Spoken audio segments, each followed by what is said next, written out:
Hello friends, we are running this series on the English essay, and we discuss different essayists in the 18th and 19th centuries.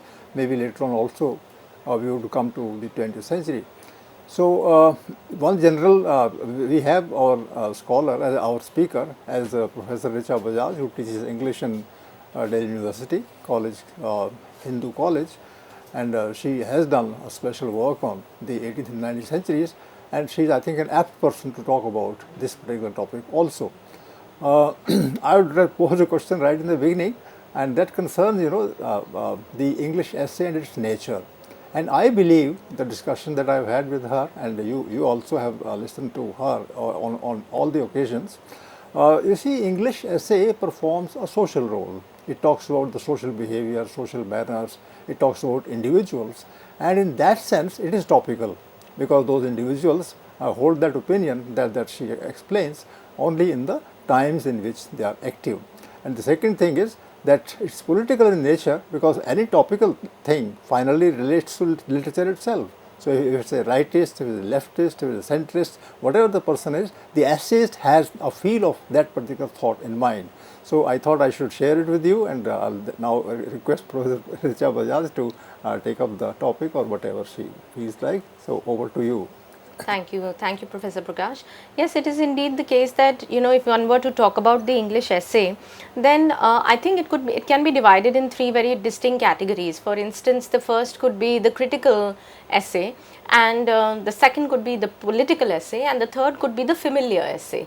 Now, what we are looking at in this series, which we call the periodical essay, we are looking at the familiar essay, which is not overtly political and is not a kind of a serious critical piece of literature.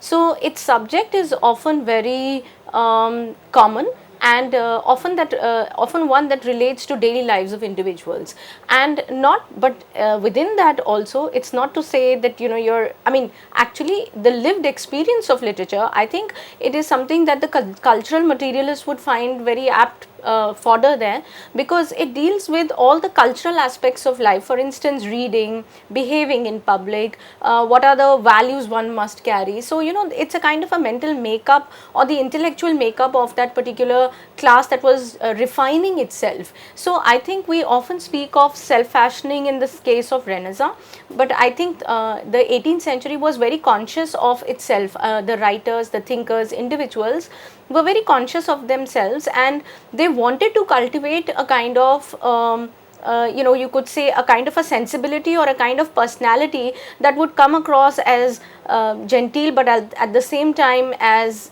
civil.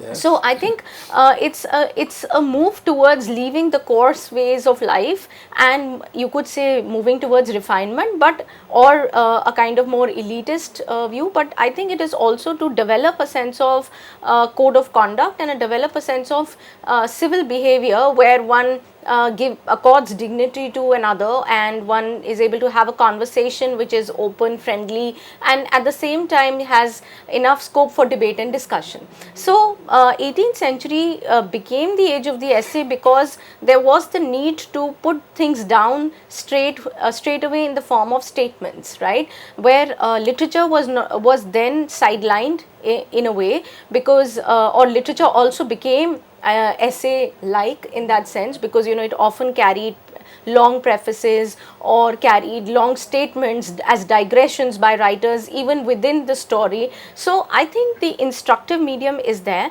but I think the essay also has taken varied shapes in the 18th century, being critical, political, or familiar.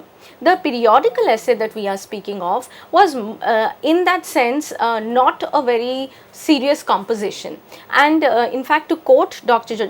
Samuel Johnson, he had said that the essay, and let me quote give you this definition, he called the essay, I quote, a loose sally of the mind, an irregular ingested piece, not a regular and orderly composition, unquote. How do you respond to this? Would you like me to read it again? Yes, I think it will be welcome. It's a good idea, very, very educative also for me. Yeah. So a loose sally of the mind, yes, an irregular ingested piece, not a regular and orderly composition, unquote. This is how Samuel Johnson defines the essay. And Eliot, said about Dr. Johnson, he's a dangerous person to disagree with. So I wouldn't disagree at all on this. Yes, but what are your thoughts on it? Do you think it's a loose sally? By loose sally of the mind, it means complete freewheeling. Yeah, it means. It means that, but no, because Dr. Johnson is saying this, he's putting his faith, and trust in the speaker. So the person would be, even when he is let loose, or she of course is not there among the essayists. So if he is let loose, then it will be his mental level that will be reflected in the essay that he gives. But also loose sally of the mind in the sense that a piece that is not consciously planned seriously composed, and that it is irregular. It must not follow the rules of, say, any written essay, which probably has an introduction, has a point to make, and then it concludes in a particular way. It just doesn't. It is an unplanned, irregular, ingested piece, and he says it is not a regular and orderly composition. So in a way one can understand the essay in this form, but this definition then provides a good description of the periodical essay, which actually had its origin in the 18th century, as we've discussed, and became a very popular form of literature at the time. Now, to go back to the roots of the essay, if you remember, we've discussed this earlier, that we need to look at the essay tradition that actually began in the 16th century, say with the French writer Michel de Montaigne. And with Montaigne, you had Bacon taking over, who was greatly influenced by Montaigne, and who added his own style and adapted the essay form to suit his kind of writing, right? Now again, you note that Bacon has a very distinct style, right, of writing these essays. But by the time you reach the 18th century, the essay form, has also taken something from the times, and it was a period where lots of scandals took place, lot of, as you rightly mentioned, it is topical, right? So a lot of events that unfolded at the time were made way into the essay, and if there was a scandal, then again that made way into the essay, and the writers tried to give their opinions on it. Obviously some of the essays were very overtly political, but the familiar essay, or the essay that we call, which is the criticism of contemporary manners, or what we call the periodical essay, is one which is a very light-hearted, humorous take on things. So it takes it is humorous, but again it is also very dignified. It doesn't really hit below the belt, so to speak, right? So it's very interesting actually to note that Edwin Bowen, the critic, actually traced the origin of the periodical essay vis-a-vis, or in relation to, the comedy of manners in the 17th century. And he says, and I quote from his essay, talks about basically about the origins of the English essay, and the title of the essay is The Essay in the 18th Century. So that's the title of Bowen's essay. But what he says, really, let me quote that, and probably let's see if we can connect it with what he's saying. He says, when comedy came to be neglected and ceased to be presented on the stage, the public seemed to crave some form of literary entertainment that should take place of comedy in reflecting contemporary manners. This followed as a natural sequence from the change that had taken place in social life during and immediately after the Restoration. Consequently, in the reign of Queen Anne, the essay undertook to supply this demand, to judiciously season culture with the requisite spice of scandal, and to exhibit the foibles of the time with a humor that should not be impure, unquote. So you can already see the kind of argument that is being placed here. One, that the essay stepped in when the stage or drama became lackluster, or people, or it was neglected, but people still crave for comedy, and the comic then is a very important strain of the periodical essay. Do you agree? Absolutely. Yeah. The kind of thing that are being said about topicality of the essay, and taking hold of manners, and then from there to raise one's level, and it's right that the personality of the writer also gets reflected. So if the person is cultured, then that kind of culture, which a cultural materialist will find advantageous to adopt, that indeed is can be learned from the essay, English essay and its form. So essentially it is about culture, and you're seasoning culture with some scandal, as Bhavan mentions, and some foibles of the time, and adding humor which is not impure. So in that sense, you are there is just pure humor there. There is a bit of whatever is making the news at the time, and how this needs to be perceived. So I think this is how a lot of 18th century literature was received at the time. A lot of 18th century periodical essays were received, especially the Tatler and the Spectator, filled that gap at the time. But when we come to, and there is one more important thing, related to this, is that the proliferation of the English essay, one of the important factors that contributed to it was also the relation between the press and the essay, which meant that the printing press, it's very important to note that it is during Queen Anne's reign, and when she ascended the throne, it is then that the first regular daily newspaper was launched, and by a woman, that is Elizabeth Mallet was her name. She launched this daily newspaper in 1702 that gave way to the idea. Till that time there was no daily newspaper. Newspapers would travel, would be, they would come via the ships, and there'll be docked. When the ships docked, then people got the newspapers from other countries. So England in that sense had its first daily newspaper called the Daily Current in 1702, which was launched by a woman, Elizabeth Mallet. So this circulation of newspapers, weekly journals, etc. These contributed a lot to the growing demand of the essay. In fact, Daniel Defoe founded an influential political newspaper. It was not a daily, but it was called the Review. Now, Defoe also felt the need to add a column in his paper, though Defoe's essay was very straightforward, political and all of that, but Defoe felt it important to add a column in his paper, which he called the Scandalous Club. Unquote. So there is this particular idea that the essay that was required at the time had to have this kind of wit, this kind of gentle humor, and a kind of gracefulness. That's very important. There is grace there. It's not crude. It's not crude humor. It is witty. So in that sense, it is intellectual and literary as well. Defoe's were more political and more straightforward. But when Addison and Steele took up this genre, then they added bits of graceful critique and humor that would just nudge, and wit that would be praised by people for the kind of work that it brought in. So I think that is the basis of the English essay. Now, comparing this kind of a beginning with the latter stage of the English essay, and we have, if you have noticed that in our series we have divided these two groups. One is the 18th century pure witty humorists like Addison and Steele, and then there are these romantic essayists who have tried to take the baton, so to speak, forward, and they've tried to reinvent the periodical essay in their own time, trying to carry forward this tradition. And the people who have done it include Leigh Hunt, William Hazlitt, Charles Lamb and Thomas De Quincey. Now, I've already delivered a lecture on William Hazlitt. There's also another lecture by Charles Lamb that you would have seen. Today, I'm discussing Leigh Hunt with you. But before we get to Leigh Hunt, the romantic essayist, it becomes a different type. And the moment you enter this tradition, the moment you enter this phase of writing, you find that the romantic essays actually reveal a heightened sense of selfhood and a heightened sense of consciousness about their tradition, their literary tradition, and the essay form also.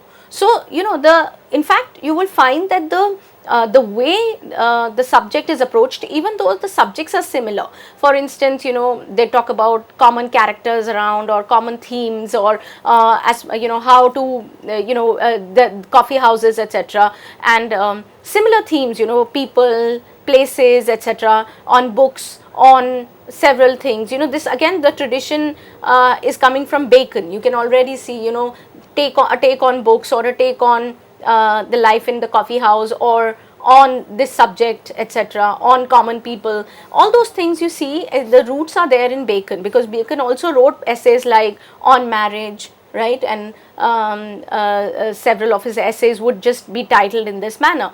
Now, the Romantic Essayists, what they did was that they added a very distinct sense of selfhood in this, in their attempt in the periodical essay.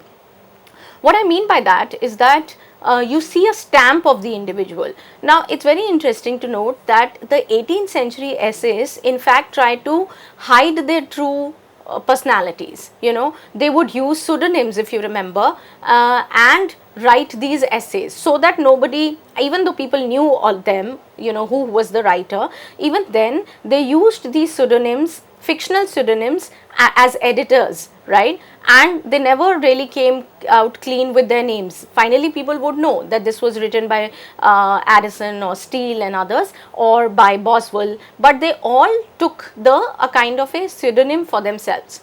When you come to these writers, particularly Leigh Hunt, he says that I do not wish to write, I do not want to take another pseudonym. I will write in my own person, because the writers are self-conscious and they are also aware of their own sort of responsibility, you could say, that they have towards the public. So, in a way, you find that these writers are not only self-conscious, but they are aware of the role that as writers or as poets they play in society. So, you know, they don't shy away from their own stamp on the essay. So, they very clearly point out that, you know, we are going to write in our own names. So, what it really means is that there is a sense of heightened sense of consciousness about oneself and about one's role in English society at the time, as also the tradition that one has inherited from the senior writers and how they want to put it aesthetically. So, Leigh Hunt, would you find, would you know, take up these you know, he wrote a lot of these political essays, but all of these writers that I have mentioned, Leigh Hunt, Hazlitt, Lamb, De Quincey, they were very greatly influenced by the French Revolution, and they all carried this kind of a streak of revolutionary streak, you could say, where they wanted to, you know, bring down the house, and they wanted things to change in England. And so there is this kind of rebelliousness in their tone and spirit, and a sense of you know, attaching themselves to the common rungs of life. And because they, you know, chose that, they were critiqued by in the aristocratic circles, but particularly the conservative Blackwood Edinburgh magazine actually called this group what they call the Cockney school. Yeah, they call them the Cockney school because it is a derogatory term basically used by the conservatives in this Blackwood Edinburgh magazine. It was used for writers who, you know, used very plebeian sort of a style and used commonplace language, used low diction, for instance, and more importantly, because they harbored these revolutionary political ideas because of the liberal politics. And Leigh Hunt was the center of all this activity. He was seen as the culprit, you know, the main target of their criticism was Leigh Hunt, and it was Leigh Hunt's inner circle or literary circle that they called the Cockneys or the Cockney school. And then, of course, since then it's become a way through which, you know, it became more of a fad, because writers in America tried to bring about a Cockney circle in, you know, following, for instance, Hunt and Keats and Shelley kind of model. So then it became famous, but when it began, then it was used as a derogatory term. Why? Because the conservatives were not happy that literature was being brought down to the plebeians, literature was being brought down to the common spheres of life, and that they were losing hold and that it was no more as elitist as it used to be.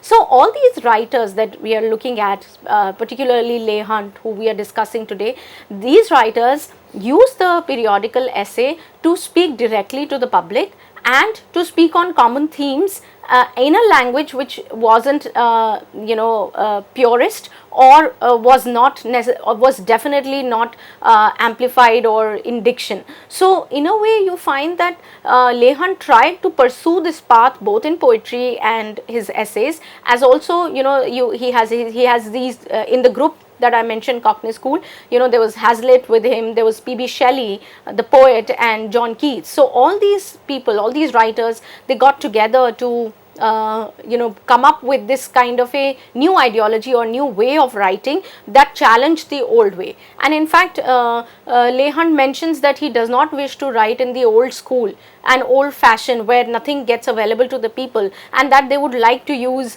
the common people's language. This is again very similar to what you have Wordsworth, for instance, talking about in his preface also to the lyrical ballads, where he says that I want to write poetry which is for the common people and use diction that is commonly used by people. So you can already see the romantic trend, and the romantic essayist then is focused more on the common rhythms of life and the everyday common life, at the same time using language that is that has severed its ties from the elitist circles of the coffee houses and has moved more into a kind on the street, but also to what, for instance, Leigh Hunt says has moved to the round table. Now, you see, the round table, I've discussed this earlier also with Hazlitt. So the round table series were a set of essays that were written by Leigh Hunt and Hazlitt. Later on, this became a book. It was published in the book form, which is titled The Round Table. And in this book, then there are majorly essays by Hazlitt, but about 10 or 12 essays by Leigh Hunt. But in the Examiner, where the Roundtable series first came up, which was edited by Leigh Hunt, this magazine actually gave ample space to liberal political thought at the time that was emerging in England at the time, and this magazine actually stood for the progressive intellectuals. So in the Examiner, there is a series that goes by the name of the Roundtable series, and Leigh Hunt contributed essays to it. He edited the magazine, The Examiner, and also had his friends write for it. So in a way, you can say that Hunt was a poet, but at the same time he was a journalist, an editor, and an essayist as well. So these are some of the hats that he's worn, really, and he's always been in among his literary friends, continuously editing and writing for one journal or another. So in the Examiner, and this is the difference that I was trying to also make, in the Examiner, the Roundtable essays, that series that came up, Leigh Hunt actually mentioned that that we are moving away from the life of the coffee houses, and we are trying to get close to the life of the round table. Now for him, the round table, he says, is the dinner table or the dining hall, where all friends get together and discuss various aspects. So somehow it appears that the coffee houses were the elite, constituted the elitist circles, where they would just sit together for some casual conversations. On the other hand, the dining table or the round table, which was the dining table, he says is one where we actually sit down to talk about the current issues of the time. Do you see the difference? Do you think that makes sense to you? Of course, because the romantic essay has to be about the self of the author, and if the self is progressive, getting more and more radical in that sense, therefore that will be reflected in one's writing. So these people were actually, you're very right in saying, they were working under the compulsion of ideology at the time. But also at the time of, they were working under the compulsion of preserving the aesthetic value. It's very strange that on one hand they believe in this, the political, and they're governed by the liberal politics, or they are governed by the politics of... One should not be apologetic about this, because there is an aesthetic of the plebeian, there is an aesthetic of the proletariat, right. there is an aesthetic of the common people. Right. So that way they are contributing a lot to the development of the essay and literature in general. Right, right, maybe. So that perhaps is one of the ways in which we can look at Leigh Hunt. So friends, in this part of the discussion, Professor Bajaj has talked about the nature of the English essay changing under the compulsion of time. In one way, that they reflect the reality in the 16th century, but later on the 17th and 18th centuries, that they become very closer to the times in which they live, and there is a kind of role that the essayist is playing. And when it comes to early 19th century, then Leigh Hunt and Hazlitt and others, and they are all romantic in temperament. They actually see where they are going, and what is in fact coming up as the new challenge, which the aristocrats and the elites would not know, because they lived in the past, and romantics lived either in the present or in the future. So that way this issue, this particular aspect has been well covered by Professor Bajaj, and we look forward to her views on Leigh Hunt further in the next part of the essay. Thank you.